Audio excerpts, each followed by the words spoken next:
सुबह बखैर, सलाम है। प्रोग्राम जागो लाहौर के साथ मैं इस प्रोग्राम के मेजबान सिद्रा मुनीर। उम्मीद है कि आप सब लोग जहाँ कहीं भी होंगे बिल्कुल ठीक ठाक होंगे। नाज़रीन, मौसम के मिजाज कुछ बदल रहे हैं और दर्जा हरारत भी कुछ कम हुआ है। दिन के वक्त तो खैर खासी गर्मी की शिद्दत होती है, लेकिन शाम होते ही मौसम में वाज़ेह तब्दीली महसूस होने लगी है। मौसम का दर्जा हरारत कम हो रहा है और सियासी पारा हर गुजरते दिन के साथ अप होता जा रहा है। आज अपोजिशन जमातों के इत्तेहाद का पहला मुजाहरा होने जा रहा है। हुकूमत मुखालिफ तहरीक में आज गुजरावाला में पहला मैदान सजने लगेगा और सियासी कुव्वत का मुजाहरा किया जाएगा। लाहौर शहर से नून लीग और मौलाना जुलूसों और रैलियों की शक्ल में गुजरावाला जाएंगे, जबकि दूसरी जानिब हुकूमत की मनसूबाबंदियां भी जारी हैं। हुकूमती ओहदेदार मुसलसल तनकीद करते दिखाई देते हैं और कोरोना SOPs पर अमल दरामद करने की तनबीह भी की जा रही है। मुल्क की सियासी सूरत हाल पर आज के प्रोग्राम में हम डिटेल बात करने वाले हैं, लेकिन अभी हम आगे बढ़ते हैं और प्रोग्राम के आगाज में एक दिलचस्प खबर आपके साथ शेयर करते हैं और मिलवाते हैं आपको एक 12 साला ज़हीन बच्चे के साथ और बताते हैं उसके मुनफरिद कारनामे के हवाले से। डिटेल्स मैं आपके साथ शेयर करती हूँ। महज 12 साल की उम्र में एक अमरीकी लड़के जैक्सन ने अपने घर के एक कमरे में जौहरी फ्यूजन रिएक्टर बनाने में कामयाबी हासिल कर ली है और अब उसका नाम Guinness book of world record का हिस्सा भी बन चुका है। अमेरिका के शहर से ताल्लुक़ रखने वाला ये लड़का, जिसकी उम्र अब 15 साल है, एक फाल जौहरी रिएक्टर तैयार करने वाला कम उम्र तरीन बच्चा बन चुका है। ये मशीन कस्टमाइज वैक्यूम पंप्स और चैम्बर से तैयार की गई है, जो इस लड़के ने eBay से खरीदे थे और इस पर कुल खर्चा $10,000 हुआ है। उसकी मशीन आइटम्स को इतनी ताकत से दबाती है जिससे तवानाई खारिज होकर आइटम के अंदर फंस जाती है। इस बच्चे ने मशीन की तैयारी की तफसीलात इंटरनेट से हासिल की और अपनी 13 साल की जब वो उसकी सालगिरह मनाई गई थी जनवरी 2018 में, तब उसने ये जौहरी रिएक्टर बनाने में कामयाबी हासिल कर ली। इससे कबल इस तरह जौहरी रिएक्टर बनाने में कामयाबी हासिल करने वाले कम उम्र तरीन फर्द 14 साल टेलर विल्सन था। उसने कहा, मैं 2 आइटमों को तेज करके बिजली इस्तेमाल करने के काबिल हुआ हूँ, जिससे पानी गर्म करने के साथ एक स्टीम इंजन चलाने में कामयाबी हासिल की है, जिससे बिजली पैदा हुई और उसका नाम Guinness book of world record 2021 का हिस्सा भी बनाया गया है और इस नौ उम्र साइंसदान का मुस्तकबिल रोशन बताया जाता है। अब आपको बताते हैं जी एक ऐसे क्रिकेटर के बारे में जो कि आने वाले वक्त में पाकिस्तान का रोशन मुस्तकबिल भी बन सकते हैं। उनका नाम है जी हुनैन शाह, जो अपने बड़े भाई टेस्ट क्रिकेटर नसीम शाह के नक्शे कदम पर हैं और नौजवान फास्ट बॉलर डोमेस्टिक सीजन में सेंट्रल पंजाब अंडर-19 टीम का हिस्सा भी हैं। हुनैन शाह कहते हैं कि पाकिस्तान की नुमाइंदगी करना चाहता हूं, बेहतरीन खेल पेश करना चाहता हूं। मजीद क्या कहा, बिलाल अकील की रिपोर्ट में देख लेते हैं।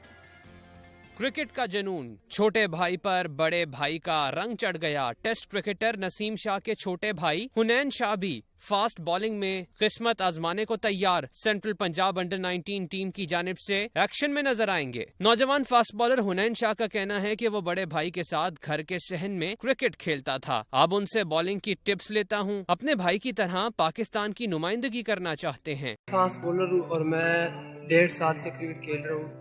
जब से भाई जो है वो पाकिस्तानी टीम में आया हुआ है, तब से मतलब प्रोफेशनल क्रिकेट तब से शुरू किए, जो क्लब लेवल है। उससे पहले तो खेलते थे, लेकिन वैसे टेप बॉल वगैरह गलियों में वो वाला क्रिकेट खेलते थे, लेकिन जब से भाई जो है वो आया पाकिस्तान टीम में, तब से क्रिकेट शुरू की है। टेस्ट क्रिकेटर नसीम शाह का कहना है कि हुनैन शाह क्रिकेट का दीवाना है, इसे अक्सर टिप्स देता रहता हूँ। ख्वाहिश है कि छोटा भाई भी पाकिस्तान क्रिकेट टीम का हिस्सा बने। टिप्स तो ये है कि बस को बोलता हूँ तेज़ बॉलिंग करो, बाकी जो अपने सीनियर से और जो कोचेस से सीखता हूँ तो वो ज़रूर बताता हूँ और ये बताता हूँ कि बस आके बस तेज़ बॉलिंग करनी है और अपनी नेचुरल बॉलिंग करनी है। टेस्ट क्रिकेटर नसीम शाह का कहना है कि उनके दोनों छोटे भाई क्रिकेट के शौकीन हैं और वो उनके शौक की तकमील में उनकी हर मुमकिन मदद कर रहे हैं। बिलाल अकील, लाहौर न्यूज़। आगे बढ़ते हैं, जो आपको बताते हैं सदर बैंक ऑफ पंजाब जफर मसूद की लाहौर चैम्बर आमद हुई है और चैम्बर में पंजाब बैंक के सहूलत मरकज का बाकायदा तौर पर इफ्तिताह कर दिया गया है।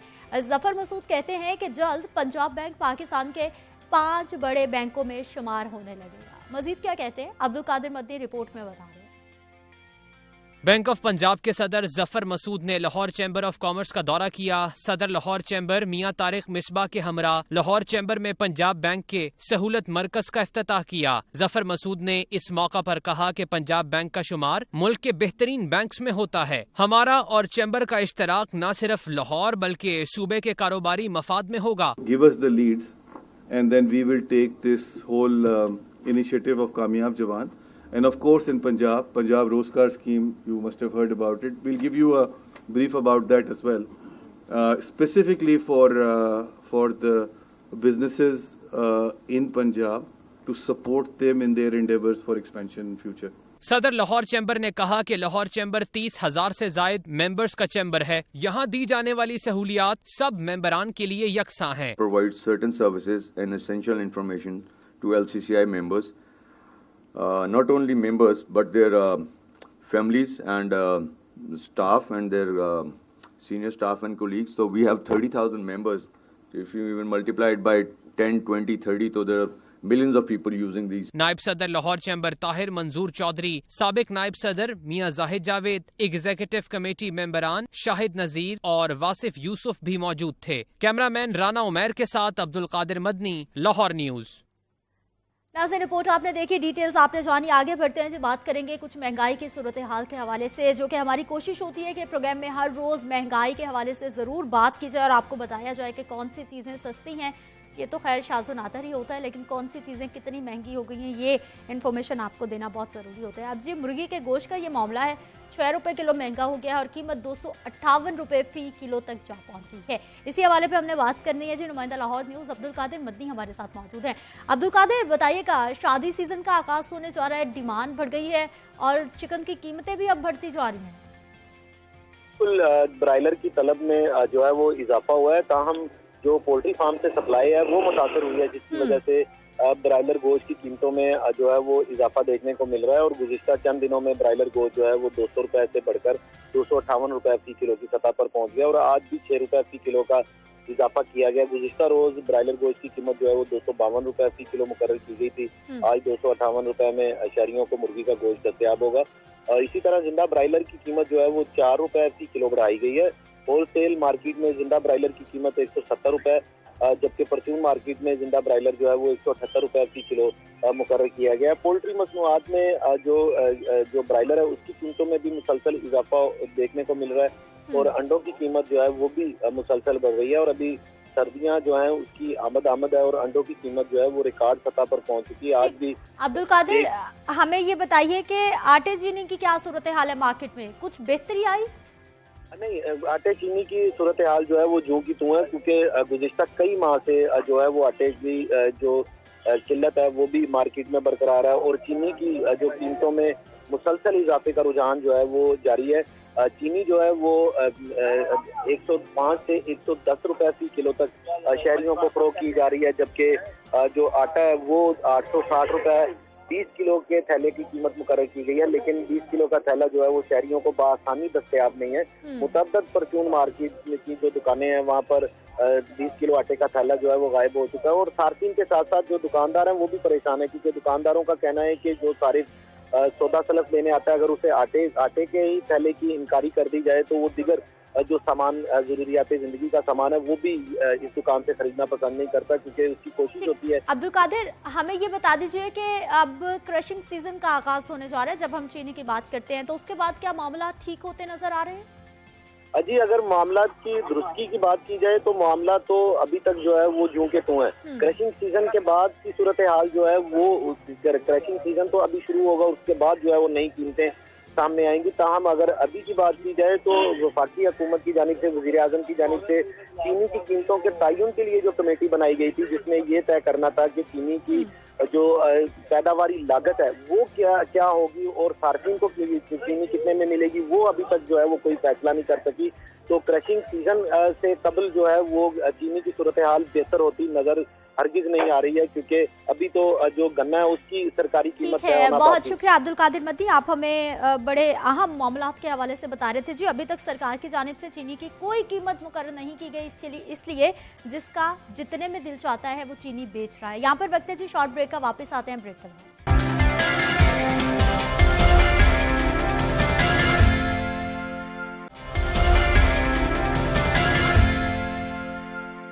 प्रोग्राम में एक बार फिर से आपको खुश आमदीद कहते हैं। नाजरीन, बात करेंगे जी वबाई सूरत हाल के हवाले से, कोरोना वायरस के हवाले से, जो कि हमारी जिंदगियों में अब शामिल हो चुका है, लेकिन लोग अभी तक इस बात को नहीं मान रहे। हमने देखा कि जैसे ही कोरोना की वेव, कोरोना का ग्राफ जो है वो थोड़ा डाउन आया तो लोगों ने समझना शुरू कर दिया कि शायद अब कोरोना बिल्कुल खत्म हो गया है और बिल्कुल केसेस नहीं रिपोर्ट हो रहे। इसीलिए बदएहतियातियां शुरू हो गई, एसओपीज पर इम्प्लीमेंटेशन नहीं हुआ और एक बार फिर से माहिरीन मुसलसल बता रहे थे कि जैसे ही सर्दी का मौसम आएगा तो इसकी जो तादाद है, नंबर्स हैं, वो बढ़ सकते हैं, अमवात में भी इजाफा हो सकता है। और अभी यही सूरत हाल है। लाहौर, जो कि कहा जा रहा था कि आहिस्ता आहिस्ता पेशेंट्स की तादाद कम हो गई थी, हमने देखा कि 24-24 घंटों में एक दिन में एक भी मौत रिपोर्ट नहीं हो रही थी या फिर सिर्फ एक मौत रिपोर्ट होती थी। अब वो दोबारा से 5 से 6 अमवात पर जा पहुंचा है। जबकि पंजाब की बात करें तो पंजाब में 24 घंटों के दौरान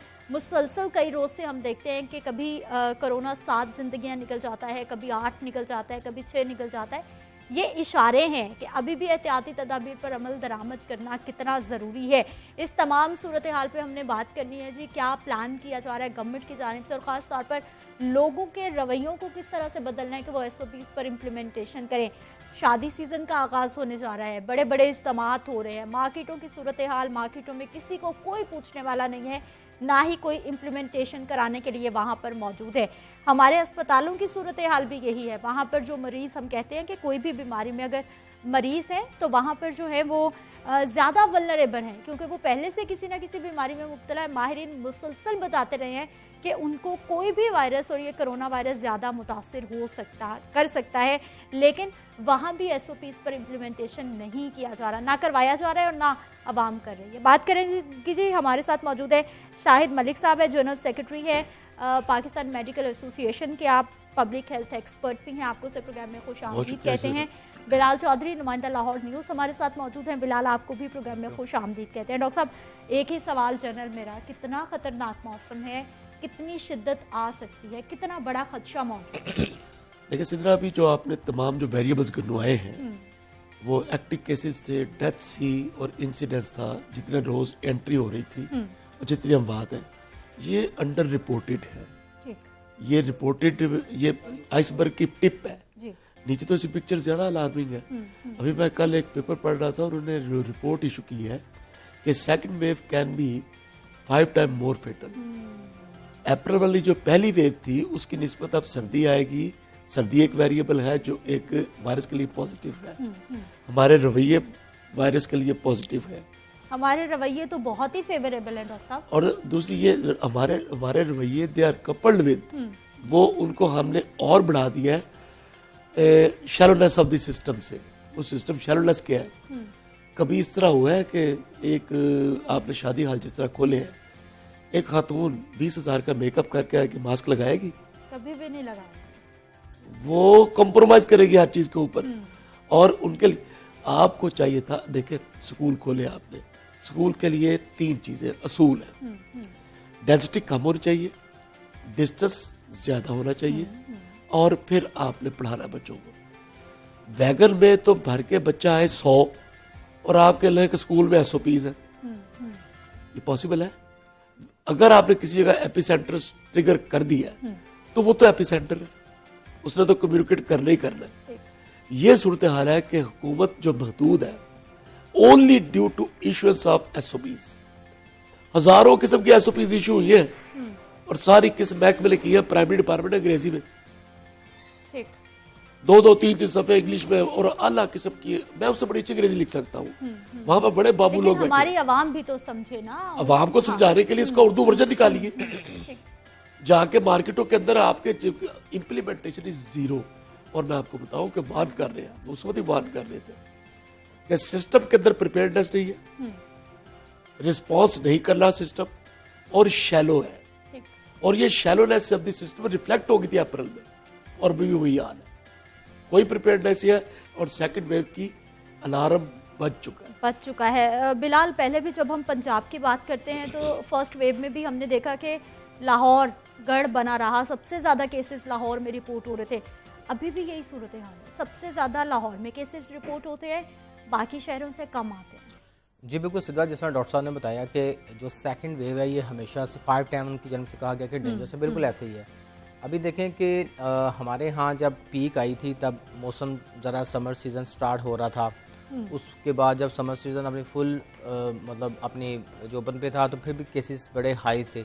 इसी तरह अगर हम मुवाजना करें दीगर ममालिक का, तो जिस ममालिक में सर्दी थी वहाँ पे पेशेंट्स की तादाद और वायरस ज़्यादा ख़तरनाक तरीके से स्प्रेड हुआ। तो इसी वजह से पाकिस्तान के बारे में भी अब जो WHO हैं, जो दीगर तिब्बी माहिरीन हैं, वो भी यही कह रहे हैं कि पाकिस्तान में भी जो दूसरी वेव है, अगर हमने SOPs पे अमल दरामद ना किया तो बड़ी ख़तरनाक हद तक आएगी। क्योंकि इसमें जो रीज़न है वो ये है कि इस दफ़ा क्योंकि फ्लू, नज़ला ज़ुकाम, चेस्ट इन्फेक्शन, नमूनिया तो नॉर्मली लोगों को होता है, तो फिर इसमें होगा कि जो हमारी पहली जो गर्मियों में आई थी वहाँ में बच्चे मुतासिर नहीं हुए थे। एक ख़ास एक ग्रुप था, सबसे ज़्यादा मुतासिर नौजवान थे, लेकिन जो अमवात थी वो 60 to 70 प्लस लोगों की थी। लेकिन इस दफ़ा जो खदशा ये जाहिर किया जा रहा है कि इस दफ़ा 7 बच्चे अभी इन्वॉल्व होंगे क्योंकि चेस्ट इन्फेक्शन और नमूनिया होगा। उसके साथ साथ जो तमाम एज ग्रुप के अगर जो खुदा ना खास्ता वायरस ने अटैक कर दिया तो फिर ये ज्यादा बिल्कुल वायरस क्योंकि इस दफ़ा टाइफाइड के भी होते हैं चांसेस, लेकिन नमूनिया सर्दियों में ज़्यादा होता है। तो इस दफ़ा वायरल इन्फेक्शन ऑलमोस्ट सर्दियों में ज़्यादा होती है क्योंकि इम्यूनिटी लेवल हमेशा से कम हो जाता है। तो यही वजह है कि अगर हम लाहौर की बात कर रहे हैं कि जो इनका जो इन्फेक्शन जो रेट है लाहौर में क्यों होता है, लाहौर क्योंकि एक मेट्रोपॉलिटन सिटी है, यहाँ से जितनी भी बाहर से लोग जो आते हैं, जो आना जाना जो सिस्टम है वो लगा रहता है। इस वजह से यहाँ पे जो इन्फेक्शन रेट है वो लाहौर में हमेशा जारी रहता है। ये रहना ही रहना है। इसी तरह सिंध में, कराची में रहते हैं, इसी तरह रावलपिंडी और इस्लामाबाद, ये जो मेन तो फिर लाहौर वालों को तो ज्यादा एहतियात की जरूरत है ना कि यहाँ पर आउटसाइड से लोग भी आ रहे हैं, जा रहे हैं। डॉक्टर साहब हमें ये बताइए कि अब सर्दी के सीजन का आगाज तकरीबन होने जा रहा है, हो ही चुका है, तो अभी लोगों को बहुत ज़्यादा नज़ला, ज़ुकाम, फ्लू, इस तरह की बहुत सारी बीमारियां भी लगेंगी। कैसे पहचाना जाएगा कि ये आपको वायरस ने पकड़ लिया है या फिर आपको रूटीन का फ्लू हो रहा है, नज़ला ज़ुकाम? देखिए सिद्रा, जो सोसाइटी के अंदर जो है ना टारगेट्स वायरस के, वो दो ही होते हैं। वो होता है कि वुल्नरेबल और कॉम्प्रोमाइज पेशेंट्स। बच्चा भी कॉम्प्रोमाइज्ड है और बूढ़ा भी कॉम्प्रोमाइज्ड है। जिस तरह बिलाल ने कहा कि अभी कि आप पहले तो सिर्फ बूढ़े तो भुगत रहे थे, अब बच्चा अगर वायरस लेके जाएगा स्कूल से तो वो बच्चे तो शायद कूप कर जाए जो जिनका इम्यूनिटी लेवल बेहतर है।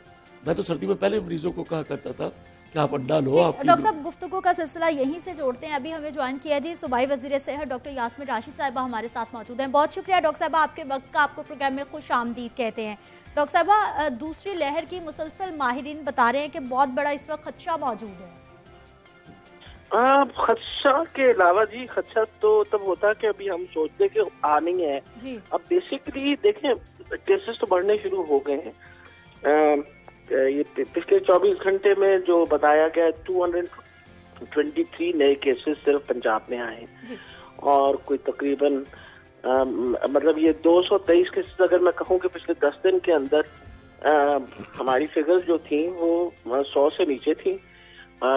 फिर उसके बाद वो 115-120 पे पहुंची और अब 223 मरीज कल डायग्नोज हुए और इसके अलावा 11 लोग इंतकाल किए हैं कोविड की वजह से। हालांकि हमारी फर्टिलिटी रेट बहुत लो हो गया था, ना होने के बराबर था। एक मरीज या ना भी, बहुत सारे ऐसे दिन गुजरे जब कोई ऐसी फौतीदगी नहीं हुई, लेकिन अब कल के दिन में 11 लोग फौत हुए। तो ये वेव जो है ये मतलब रिसर्जेंस आई है और नंबर ऑफ केसेस रोजाना बढ़ रहे हैं और इसी वजह से हम लोगों ने लोगों को कहा है कि आप मेहरबानी करके हिफाजती तदाबीरों पे अमल करें। वजह यह है कि अगर आप नहीं करेंगे तो केसेस की तादाद मजीद बढ़ जाएगी। ठीक डॉक्टर साहबा, आपकी जानिब से, महकमे सेहत की जानिब से मुसलसल कहा जा रहा है, हम लोग मुझे तकरीबन कोई 8 महीने के करीब हो गए हैं प्रोग्राम कर रहे हैं, लेकिन उसके बावजूद जब भी मार्केट की सूरत हाल हम देखते हैं, लोग अभी तक डिनाइल में हैं, लोग अभी तक नहीं मान रहे कि कोरोना वायरस कुछ है। क्या किया जाए लोगों का, कैसे इनको समझाया जाए कि मास्क पहन लें ताकि हमारे सिस्टम में भी इतनी कैपेसिटी नहीं होगी, खुदा ना खास्ता अगर ज्यादा सूरत हाल खराब हो जाती है। कोई शक नहीं है, जो बात आप कह रही हैं वो बिल्कुल सही है। खुदा ना खास्ता तादाद बढ़ गई तो फिर आपको पता है एक महदूद वसाइल के साथ हम कितने मरीजों का ख्याल कर सकते हैं। पंजाब हुकूमत ने तो बहुत मेहनत करके इस वक्त कोई हमारे पास कैपेसिटी जो हमारे ऑक्सीजनेटेड बेड्स की वो तकरीबन 10,000 से ज्यादा की हुई है, लेकिन एंड ऑफ द डे बात तो ये है कि ये सिर्फ अस्पतालों का मसला नहीं बनेगा। हमें अभी तो हम स्मार्ट लॉकडाउन कर रहे हैं, अगर खुदा न खासा तादाद बढ़ती चली गई तो ये ना हो फिर दोबारा लॉकडाउन की तरफ जाना पड़े। और अगर आपको बड़ा लॉकडाउन करना पड़ा तो आपको पता है कि जो रोजमर्रा का जो काम है लोगों का वो रुक जाएगा। दिहाड़ीदार तबके पर सबसे ज्यादा असर पड़ता है, इकोनॉमी पे असर पड़ेगा। इसलिए बहुत अहम है कि लोग इस बात को समझने की कोशिश करें। अल्लाह अल्लाह करके स्कूल खुले, कॉलेजेस खोले हैं और कारोबार लोगों का शुरू हुआ है। अब अगर इस पे एहतियात और हिफाजत न की गई तो ये ना हो हमें फिर दोबारा लॉकडाउन की तरफ जाना पड़े। और जब बंद होगा तो फिर आप बताइए कि लोग इस बात को नहीं समझते कि इसका कितना बुरा असर पड़ेगा इकोनॉमी पे। और फिर जो वो वाली बात है कि जो दिहाड़ीदार तबका है वो अभी भी रिकवर नहीं कर पा रहा और मजीद यानी पॉवर्टी लाइन हमारी ज्यादा हो जाएगी। ठीक डॉक्टर साहब, हमने देखा था कि जब एसओपीज पर इम्प्लीमेंटेशन नहीं हो रहा था तो फिर महकमे सेहत की जानिब से हमारे ट्रैफिक वार्डन्स जो रोड्स पे मौजूद होते हैं वो मॉनिटरिंग टीमें भी थी और जगह जगह जाके क्रैकडाउन होता था, मार्केट्स को बंद किया जाता था, जुर्माने होते थे। लेकिन अभी ऐसा कुछ भी नहीं हो रहा। नहीं, ये मैं भी थोड़ी सी गलत फहमी है कि नहीं हो रहा। अभी भी पंजाब के अंदर कोई तकरीबन इस वक्त 900 से जायद स्मार्ट लॉकडाउन है, जहां मतलब गलियां या मोहल्ले जो हैं उनको बंद कर दिया गया है पूरे पंजाब के अंदर, जहां नंबर ऑफ केसेस बढ़ रहे हैं। पर मैं वो बड़े लॉकडाउन की बात कर रही हूँ। अगर आपको याद हो जब सब मार्केट्स बंद कर दी गई थी और स्कूल बंद कर दिए, कॉलेज बंद कर दिए गए थे, ये वक्त ना आए ना दोबारा। हम ये नहीं चाहते बिकॉज उससे इकोनॉमी पे बहुत बड़ा नुकसान होता है, उससे बहुत बड़ा असर होता है। और ये ऐसी चीजें जो है इतने बड़े बड़े दुनिया के ममालिक जो हैं वो इस वक्त बिल्कुल उनकी इकोनॉमी शटर हो गई है, तो हमारे लिए तो ये बर्दाश्त करना बहुत मुश्किल होगा। इसीलिए देखें, अब मेरा ख्याल है लोग अभी जब पिछले दिनों FIRs की हैं, नाराजगी लोग इजहार कर रहे हैं कि जी ये तो जानबूझ के हुकूमत कर रही है। लोग समझते नहीं है इस बात को कि अगर आप हिफाजती तदाबीरें नहीं इख्तियार करेंगे तो अभी तो हमारे पास और कोई तरीका नहीं है ना इस वबा को रोकने के लिए, क्योंकि वैक्सीन तो अभी तक आई नहीं है। तो जब तक हम हिफाजती तदाबीरें ही इख्तियार कर सकते हैं।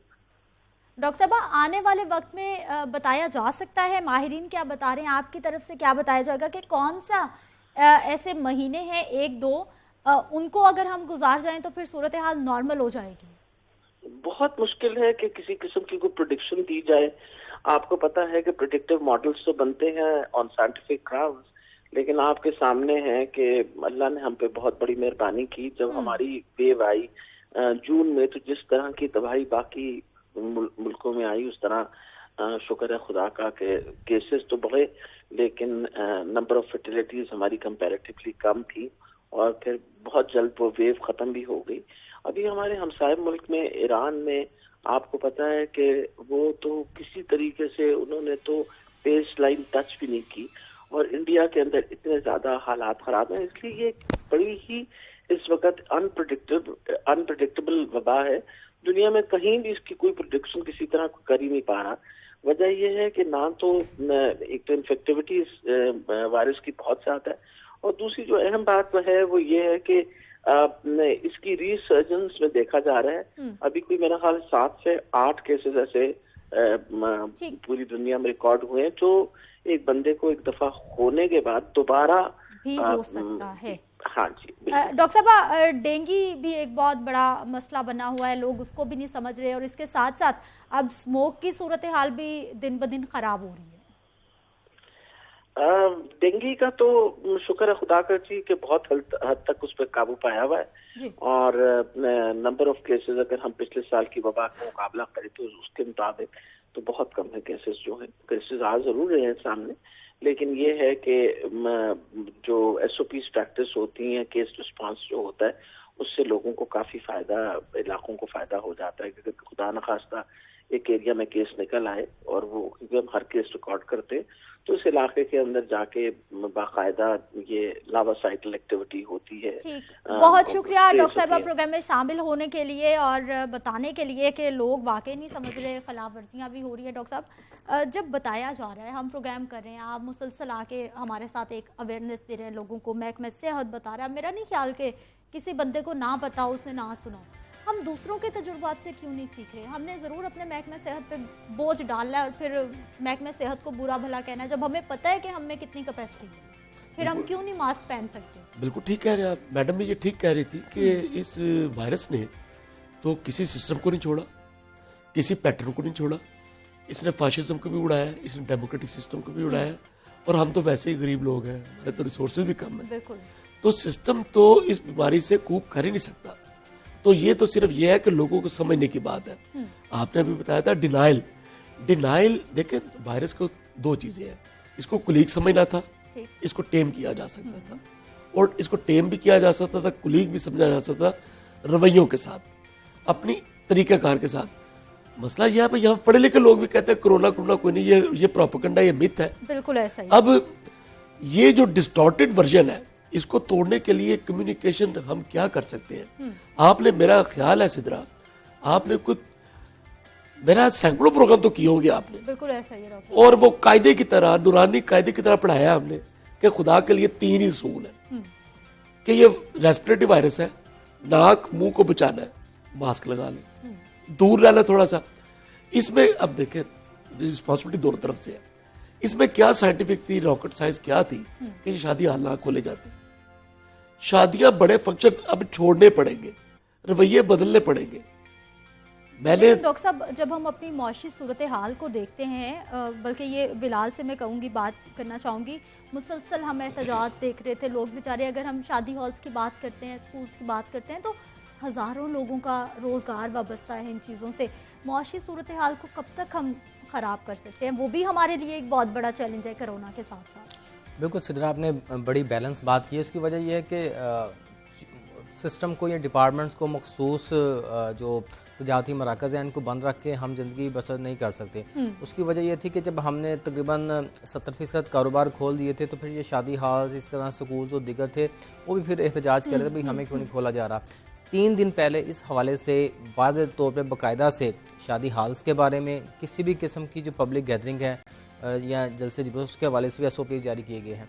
अब जिस तरह आपने एक बात की थी कि सिस्टम के ऊपर सारा जो बोझ है वो महकमा सेहत पे पड़ता है, ये ना सिर्फ महकमा सेहत पे पड़ता है, बल्कि वो जिसका इफेक्ट ही होता है उस ख़ानदान, फिर उसके बाद मुल्क की मईशत पे भी उसका बोझ पड़ता है। अगर किसी की खुदा न खास्ते से डेथ होती है तो उससे ख़ानदान भी सफ़र करेगा, उससे पाकिस्तानी मईशत भी सफ़र करेगी, क्योंकि उसका ख़ानदान जो है वो उससे जो है वो महरूम हो जाएगा, जो भी वो कमाता था।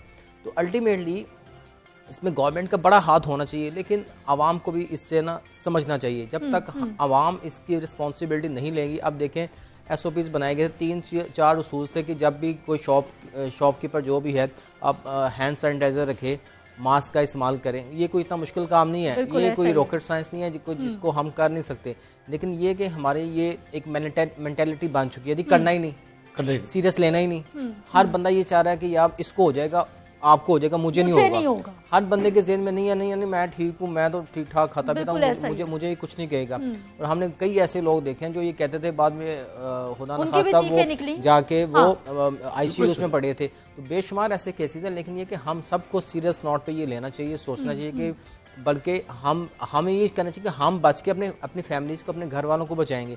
लेकिन कोई भी बंदा, क्योंकि ये नुकसान सिर्फ आपका नहीं होगा, वायरस सिर्फ आप तक महदूद नहीं रहेगा, ये तो फैलेगा, ये तो वायरल है। बिल्कुल ऐसे ही है, अब फैलेगा। अब ये जो SOPs बनाए गए हैं शादी हॉल्स के बारे में, इनके पब्लिक गैदरिंग के बारे में, अब इस पे इम्प्लीमेंटेशन करना। सपोज कि शादी हॉल्स वाले नहीं करवाते, यार आप लोग इवेंट करवा रहे हो, आप लोग उस तरह का सिस्टम रखो कि एक टेबल पे 3 से 4 लोग बैठने हैं, उसकी स्पेस रखो। भाई जब आप खुद इसको कहेंगे कि हमने एक SOPs के मुताबिक हमने अपना इवेंट करवाना है, तो वो होगा। तो जब आपने खुद उसको जो है नजरअंदाज कर देना, खुद किसी को नहीं कहना, तो यानी वही बात है ना कि हम सारा ब्लेम गवर्नमेंट को भी नहीं कर सकते। बिल्कुल ऐसी खिलाफ वर्जियां, आप एक फर्द मिलेगा, हाथों में हाथ डालेंगे तो फिर वो चेन बनेगी और फिर ये मामला। That is only solution. Doctor साहब, अब हमें ये बताइए, अब ये जो मौसम बदल रहा है, इसमें ग़िज़ाई एहतियात कितनी ज़रूरी है? कोई हम लोग कह रहे होते हैं कि कोई कहवा पी लें या फिर इस तरह की चीज़ें इस्तेमाल करें, सूप का इस्तेमाल करें, हम नज़ले ज़ुकाम से बचे रहेंगे और बहुत सारी चीज़ों से, बीमारियों से, स्मोक भी है उससे भी बच जाएंगे। किस हद तक हकीकत? बिल्कुल जी, आप ठीक कह रही हैं। देखो, आपने जो चीज़ें सब बताई हैं ना, ये आपने इम्यूनिटी बूस्टर्स है। ये ठीक इम्यूनिटी बूस्ट करेंगे आप, तो आप इसको कूप कर सकेंगे। आप जो कहवा वगैरह ठीक है, लेने चाहिए। डिहाइड्रेशन जो है वो बीमारियों की जड़ है। हाइड्रेशन आपकी ठीक रहेगी, स्किन टेक्सचर ठीक रहेगा, आप ठीक रहेंगे। दूसरी बात है, आपने एनीमी को पहचानना है। एनीमी आपका ये है 3 चीजें, स्मोक, वायरस। इन तमाम से अब तरीका तो एक ही है ना, एक ही है कि आपने अपने ये जो आपकी एंट्री पॉइंट्स हैं उनको बचाइए, और अपने आप को भी बचाना, दूसरे को भी बचाना। जिस तरह वो ये अपने वो बिलाल कह रहे थे, वो बुल्ले शाह वाला मसला है कि बुल्ले शाह सी मरना नहीं, गोर पे कोई होर हमारे साथ नहीं होना, मुझे कुछ नहीं होना, हालांकि आई मे बी द कैरियर। देखे ना, बच्चे को कुछ नहीं शायद होगा, बच्चा बुजुर्गों के लिए बीमारी लेके घर चला गया। मैं अगर इररिस्पॉन्सिबल लाइफ गुजार रहा हूं तो घर से बीमारी लेके घर चला गया हूं, I am a senior citizen, तो मेरे साथ कोई दूसरे सीनियर सिटीजन फंस सकते हैं। तो ये रवैये म्यूचुअल प्रोटेक्शन है, मुझे आपको प्रोटेक्ट करना, आपको मुझे प्रोटेक्ट करना। लोग ये नहीं समझ रहे, सिस्टम को पूरा ब्लेम नहीं किया जा सकता। अच्छा डॉक्टर साहब, आपकी बात से मैं ये कहना चाहूंगी, हमारे तो कई ऐसे शाहकार लोग मौजूद हैं जिनको पता है कि वो पॉजिटिव हैं, उसके बावजूद उन्होंने ना किसी को बताया, ना उन्होंने क्वारंटीन किया, लोगों में फिर रहे हैं मजे से। यही तरीका गलत है। देखिए, एक स्केल आइसबर्ग क्या होता है कि 20% तो एक्टिव रोल प्ले कर रहे होते हैं, 80% कैरियर्स होते हैं। हो सकता है कि हम तीनों बैठे हैं, देखे ना, हमने 6 फुट का डिस्टेंस के आपने बड़ा अच्छा एक्सीलेंट अरेंजमेंट किया हुआ है कि वी आर सेफ जोन के अंदर है। अदरवाइज ऐसे लोग हैं जो पॉजिटिव हैं मगर वो केयरलेस हैं, बिल्कुल, और दूसरों को भी नुकसान पहुंचा रहे हैं। बिलाल, स्मार्ट सैंपलिंग जारी है, उसके रिजल्ट्स भी आ रहे हैं मुसलसल। बिल्कुल सिद्रा, इसकी हमने परसों खबर दी थी स्मार्ट सैम्पलिंग के हवाले से, कितने किए गए और कितने पॉजिटिव आए, लेकिन उसमें भी जो शरह सामने आई थी वो रेस्टोरेंट्स टॉप पे थे, शादी हॉल्स टॉप पे थे, वहाँ पर बंद कंजस्टेड माहौल है जिसका सबसे ज्यादा खतरा कहा जाता है। उसी तरह जो सरकारी व निजी दफातर थे वो टॉप पे हैं। उसकी वजह ये है कि आप भी देख लें, हम भी जा रहे हैं बाहर खाना शाना खाने जा रहे हैं, हैंग आउट के लिए, आउटिंग के लिए जा रहे हैं, लेकिन जो देख रहे हैं कि कोरोना SOPs पे अमल दरामद नहीं हो रहा। शुरू में जब वेव थोड़ी सी कम हो रही थी तब लोग SOPs पे अमल दरामद कर रहे थे। ये जो मंथ गुजरा है अगस्त और सितंबर का, हमने तो बड़ा इजी ले लिया। अब जब से अक्टूबर का मंथ आया है, इसी तरह ग्रेजुअली हम तो हर गुजरते दिन के साथ जो है ना रिलैक्स होते जा रहे हैं। बहुत शुक्रिया बिलाल, बहुत शुक्रिया डॉक्टर साहब प्रोग्राम में शामिल होने के लिए। और कोरोना वायरस भी मौजूद है, इसलिए मास्क का इस्तेमाल जरूर कीजिए, और ये जो आपने हाथ धोने की आदत छोड़ दी है ना, सैनिटाइजर इस्तेमाल नहीं करे, इसको भी इस्तेमाल करें, ना सिर्फ कोरोना वायरस से, उसके साथ साथ बहुत सारी बीमारियों के वायरस से आप ये एहतियात करके बच सकते हैं। यहाँ पर वक्त है एक शॉर्ट ब्रेक का, हमारे साथ रहिए।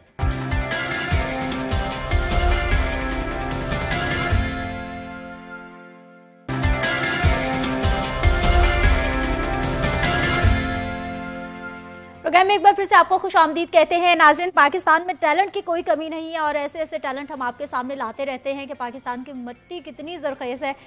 बड़ों से हम आपकी मुलाकात करवाते रहते हैं, लेकिन हमारे बच्चे किसी मैदान में पीछे नहीं है। आज हम आपकी 2 ऐसे बच्चों से मुलाकात करवाने वाले हैं, यकीन मानिए कि आप उनका टैलेंट देखकर हैरान रह जाएंगे। क्योंकि अभी जब मैंने भी उनको देखा तो मैं भी हैरान हो गई थी, मैं भी परेशान हो गई थी कि जब हमारी इतनी छोटी उम्र होती थी तो हमें तो बस ये होता था कि अम्मा से गिफ्ट चाहिए, हमें खिलौने चाहिए, हमें बाहर खेलना है, हमें बिल्कुल ऐसा कोई भी शौक नहीं था, बल्कि हमने सोचा भी नहीं था कि हम ऐसा कुछ बड़ा कर सकते हैं। लेकिन ये बच्चे हैं जी जो कि बहुत ही खूबसूरत अंदाज में तबला बजाते हैं, तबला प्ले करते हैं, सीखते हैं बाकायदा तौर पर। नो डाउट अगर ये बच्चे इतनी अच्छी एक्टिविटी में अपना टाइम सर्व कर रहे हैं तो इनके पेरेंट्स को बहुत ज़्यादा क्रेडिट जाता है जो इनको सपोर्ट करते हैं। हमारे साथ मौजूद हैं जी, आपकी मुलाकात करवाते हैं।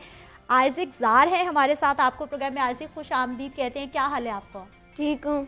ठीक है, आप इनके साथ तशरीफ फरमाएं जी। रायन ज़ार, ये दोनों भाई हैं, आपको भी प्रोग्राम में खुश आमदीद कहते हैं। आप ठीक है? बिल्कुल। सुबह सुबह उठना मुश्किल तो नहीं लगा? ज़्यादा लगा? ओह चलो कोई बात नहीं, अभी देखने वालों को आप अपना जब टैलेंट दिखाओगे तो खुश हो जाओगे। इनके साथ इनकी मदर भी हमारे साथ मौजूद है जी, माहिरा ज़ार हैं, आपको प्रोग्राम में खुश आमदीद कहते हैं। सबसे पहले हमें आइज़िक ये बताइए कि ये तबला बजाना कब से आप सीख रहे हो, कब से कर रहे हो? प्रोफेशनली 1 साल हो गया हमें बजाते हुए, वरना तो जब मैं 1 ईयर ओल्ड था तब भी बजाता था अपने डैड की लैब में। अच्छा, यानी जब आप 1 साल के थे आप तब भी बजाते थे? और आपको याद है? हमारी मॉम ने वीडियोस बनाई हुई है ना, तो हम देखते रहते। अरे इसका मतलब है वो बड़ा मजा आता होगा आपको तो वीडियो देखते हुए। ये तबला बजाता था, हमें पीछे डांस करते। आप डांस करते थे, इसका मतलब आप तबला बजा के साथ में आपको डांस करने का भी शौक है? जी। अच्छा, आप कब से बजा रहे हो? मैं प्रोफेशनली तो हमें 1 साल हुआ है। मैं भी 1 साल का था जब बजाता था। अच्छा, प्रोफेशनली कैसे? क्या आपको कोई इवेंट्स मिलते हैं, लोग आपको बुलाते हैं? मतलब कि हमने अपनी ट्यून्स बनाने लग गए, वी स्टार्टेड मेकिंग बीट्स। हाँ, बीट्स बनाते हो जी। वो कैसे बनती है, हमें थोड़ा सा समझाइए, मुझे भी, हमारे देखने वालों को। मुझे तो बिल्कुल भी नहीं पता इसके बारे में। अब देखें, तो जैसे अगर मैं ये करूं, ये तक तेरे कट तक तेरे कट, इसकी एक फ्लो है। क्या बात है, फ्लो होती है, फ्लो है। और जब इन फ्लोस को आप चेंज करते हो तो वो मुख्तलिफ बीट्स बनती जाती है। जी। क्या बात है जी। क्या हाल है आपके? अच्छा, ये बच्चे जो हैं ये तबला प्ले करते हैं, ये किसका शौक था, कैसे हुआ आगाज? शौक तो मेरे हस्बैंड का था। हाँ। He is an endocrinologist, he is a doctor otherwise. I am a fashion designer by profession. Doctors तो चाहते हैं उनके बच्चे डॉक्टर्स ही बने। My husband is a doctor, he is a calligrapher, he's been captain of boxing team Pakistan, he's world champion in bodybuilding, he's done many, he has many achievements under his belt. तो बच्चे basically बच्चों का ये नहीं है कि सिर्फ तबला सीखते हैं, हर फील्ड में उनको हमने कोशिश किया हर चीज़ का एक्सपोजर दें। This is basically the education package. अब कह लें तो कि मैं तबला हिट हो गया, वायरल हो गया after Mahira Khan put it on her site, on her Insta, तो वो एक बहाना बन गया, तो तबला हाईलाइट हो गया। बट अदरवाइज माशाल्लाह से हमारी कोशिश है कि ये पढ़ाई में भी आगे चलें हम। I mean at this time we are preparing them for O level as well. कुछ सब्जेक्ट्स हमने बैठ के सोचा कि इनको थोड़ा, बिकॉज बच्चे ये नहीं है कि क्लास 3 का बच्चा है तो क्लास 3 में ही पढ़ सकता है, he is in class 6, but my husband has done MBA with them through out this lockdown. तो बच्चों को आप जो पढ़ाएंगे वो उसको पिक कर लेंगे, वो वैसे ही सीखेंगे। आज़िक, हमें ये बताइए कि और क्या क्या करते हैं आप?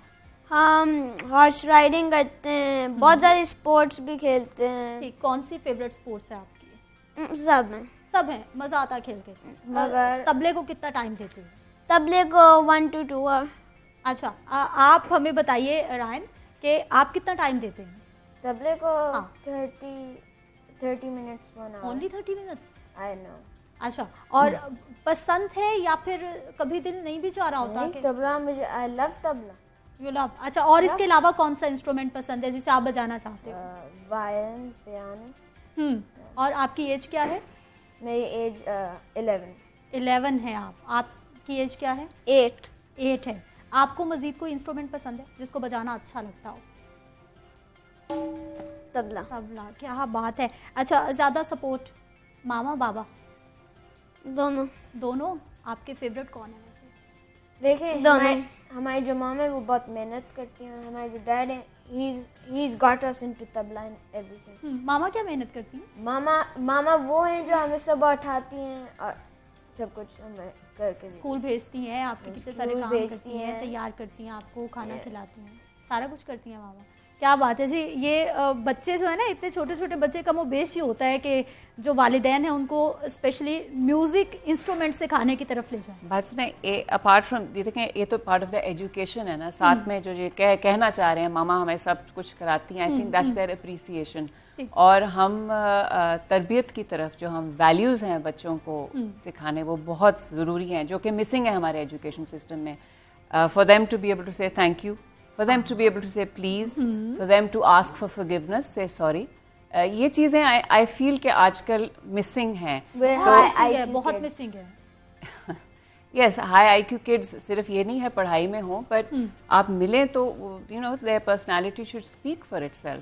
बच्चे तो टैलेंटेड हमारे साथ मौजूद हैं, अब इनकी जरा परफॉर्मेंस भी देख लेते हैं। और एक कोक स्टूडियो में परफॉर्मेंस सामने आई थी, उसको बड़ा खूबसूरत जो है वो तबला प्ले करते हैं। Are you ready? चलिए जी, प्ले कीजिए और साथ में फिर बच्चे तबला प्ले करेंगे।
क्या बात है जी, क्लैपिंग तो आपके लिए बनती है, आप खुद भी करो अपने लिए क्लैपिंग। ये क्या बात है। अच्छा मुझे मायरा, ये नन्हे नन्हे हाथ जो तबले पे पड़े थे ना, मुझे वो देख के और जिस तरह ये बच्चे एंजॉय कर रहे थे, मुझे वो सब कुछ देख के बहुत मजा आ रहा था। ये पढ़ के भी ऐसे एंजॉय करते हैं, ये घर पे बोर नहीं हुए during lockdown. They were so busy doing this और दैट, बॉक्सिंग कभी सीख रहे थे, कभी चेस खेलना सीख रहे थे।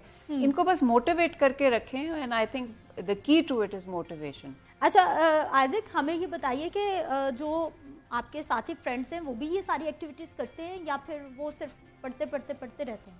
पढ़ते रहते हैं। पढ़ते रहते हैं। सबसे पूछे इंस्ट्रूमेंट। हाँ, रायन का एक दोस्त है, हाँ। लीची, वो वायलिन बजाता है। तो आपके लिए ये सब कुछ मैनेज करना मुश्किल नहीं होता? आप स्टडी भी करते हो, हॉर्स राइडिंग भी करते हो, आप तबला भी बजाते हो और भी बहुत सारे स्पोर्ट्स खेलते हो। नहीं, बिल्कुल नहीं होता। एक स्टडी, ये भी तो स्टडी है ना। क्या एवरीथिंग इज एजुकेशन। ये बच्चों की जो सोच आपने इनके अंदर डेवलप की हुई है ना, कि हम ये सब कुछ सीख रहे हैं, हम ये अपने एजुकेशन सिस्टम में कर दें तो कोई बच्चा इनसे।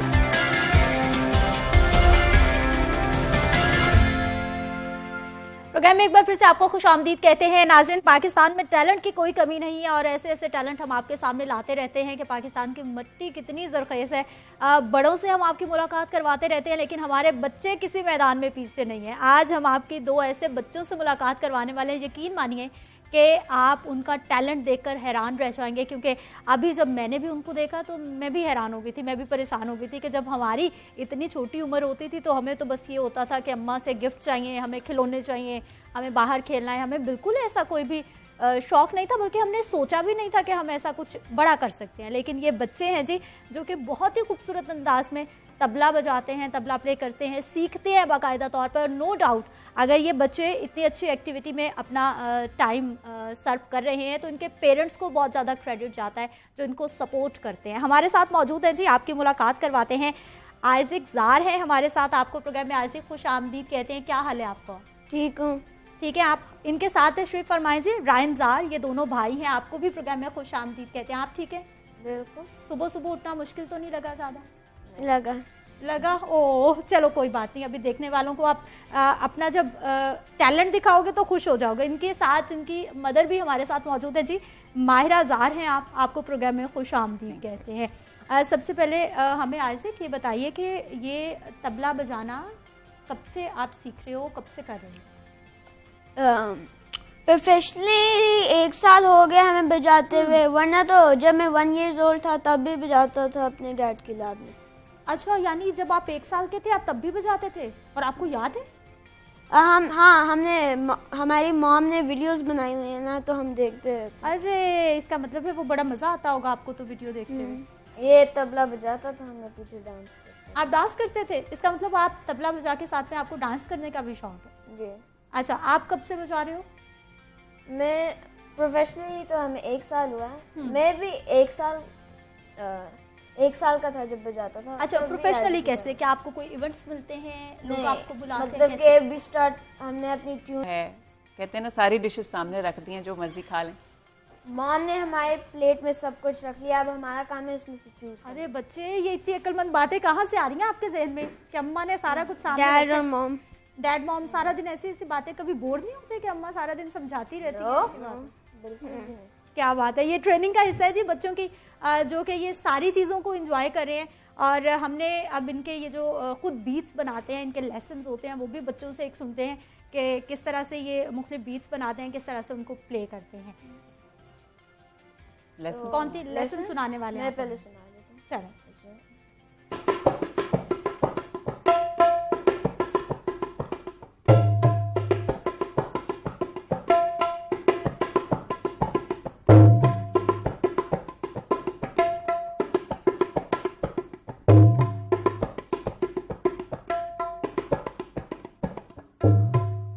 इसकी है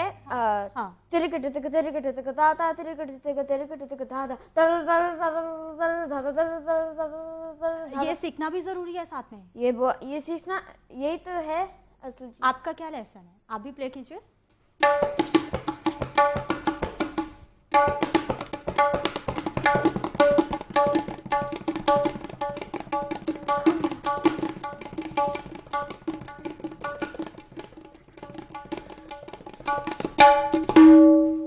आपकी क्या बीट थी?